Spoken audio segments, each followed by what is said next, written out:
this context. Joining me for this briefing on our actions earlier this morning are Colonel Sophia Qureshi and Wing Commander Vyomika Singh. I will request them to share some details regarding Operation Sindoor with all of you.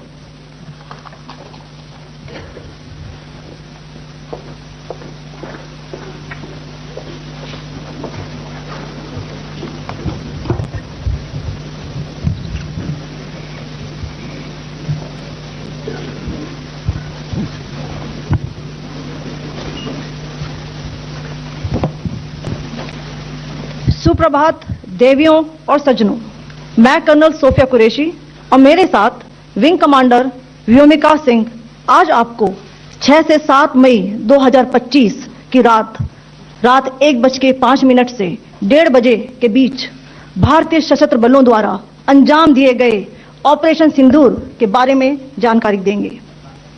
Operation सिंदूर 22 अप्रैल को पहलगाम में हुए विभत्स आतंकवादी हमले के शिकार मासूम नागरिकों व उनके परिवारों को न्याय देने के लिए लॉन्च किया गया था। इस कार्रवाई में 9 टेररिस्ट कैंप्स को टारगेट किया गया और पूरी तरह से इसे बर्बाद किया गया। पाकिस्तान में पिछले 3 दशकों से टेरर इंफ्रास्ट्रक्चर का निर्माण हो रहा है। इसमें recruitment, indoctrination centres, training areas व लॉन्च पैड शामिल थे, जो पाकिस्तान और पाक अधिकृत जम्मू कश्मीर POJK दोनों में फैले हैं। Operation Sindoor was launched by Indian Armed Forces to deliver justice to the victims of Pahalgam terror attack and their families. 9 terrorist camps were targeted and successfully destroyed. Over the last 3 decades, Pakistan has systematically built terror infrastructure. It is a complex web of recruitment and indoctrination centers, training areas for initial and refresher courses, and launch pads for handlers. These camps are located both in Pakistan as well as Pakistan occupied Jammu and Kashmir areas.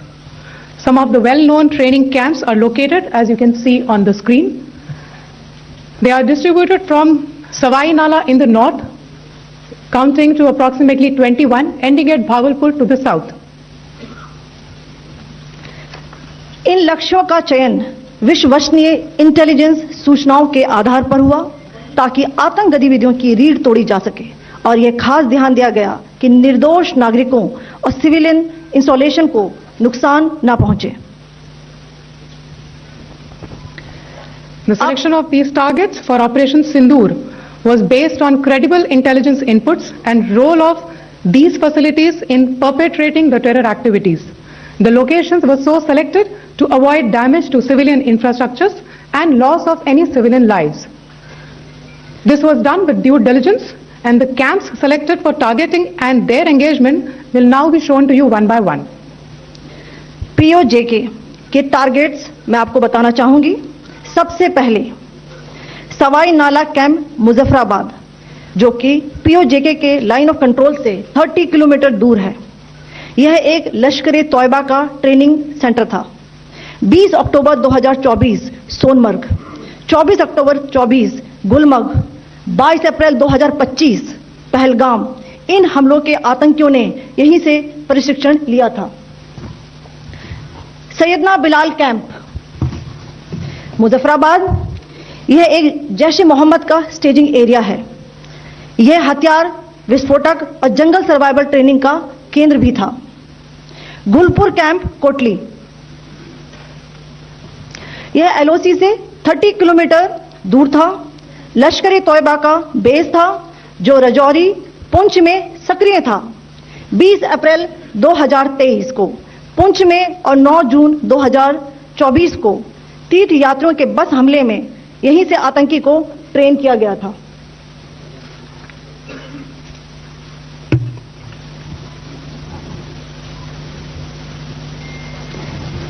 Barnala camp Bhimber, ये LOC से 9 kilometre दूर है। यहां पर हथियार handling, IED व जंगल survival का प्रशिक्षण केंद्र था। अब्बास कैंप कोटली,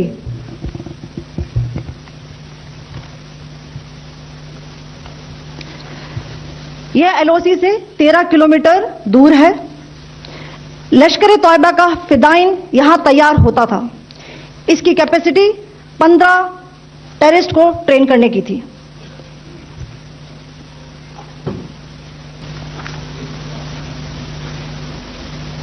अब मैं पाकिस्तान के अंदर के टारगेट से अवगत कराना चाहूंगी। पहला, सर्जिकल कैंप सियालकोट। यह अंतर्राष्ट्रीय सीमा से 6 किलोमीटर की दूरी पर है, सांबा कठुआ के सामने।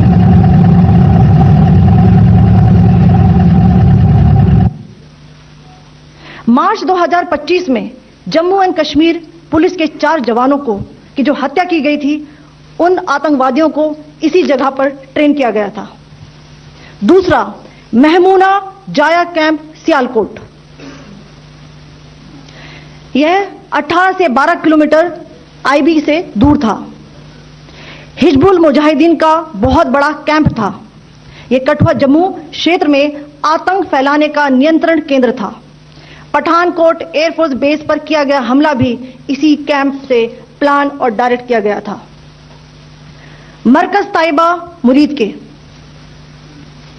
यह आईबी से 18 से 25 किलोमीटर दूरी पर है। 2008 के मुंबई हमले के आतंकी भी यहीं से प्रशिक्षित हुए थे।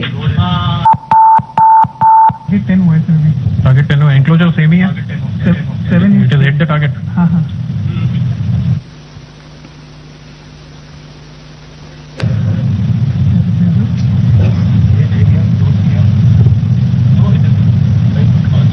आ गया सर।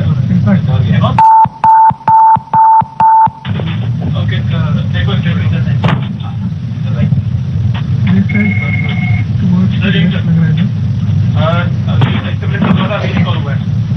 अभी राइट।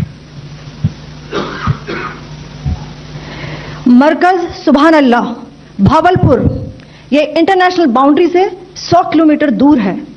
जैश ए मोहम्मद का मुख्यालय था। यहां पर रिक्रूटमेंट, ट्रेनिंग व इंडॉक्ट्रिनेशन का केंद्र भी था। शीर्ष आतंकी अक्सर यहां आते थे। मैं आप सबको बताना चाहती हूं कि किसी भी सैन्य ठिकाने का निशाना नहीं बनाया गया और अभी तक किसी तरह की नागरिक क्षति की रिपोर्ट नहीं है। धन्यवाद। जय Hind. The strike on the terror camps were undertaken through precision capability, as shown to you. A niche technology weapons with careful selection of warheads was ensured so that there will be no collateral damage. The point of impact in each of the target was a specific building or a group of buildings. All the targets were neutralized with clinical efficiency, and the results reiterate the professionalism of the Indian Armed Forces in the planning and execution of their operations. No military establishments were targeted. India has demonstrated considerable restraint in its response. However, it must be said that the Indian Armed Forces are fully prepared to respond to Pakistani misadventures, if any, that will escalate the situation. Jai Hind, and thank you very much. Ladies and gentlemen, friends in the media, I ask your indulgence today in view of the fact that this is still an evolving situation. We will therefore not be able to take questions and answers today, but we will come back for more updates and more briefings shortly. Thank you all very much for joining us this morning.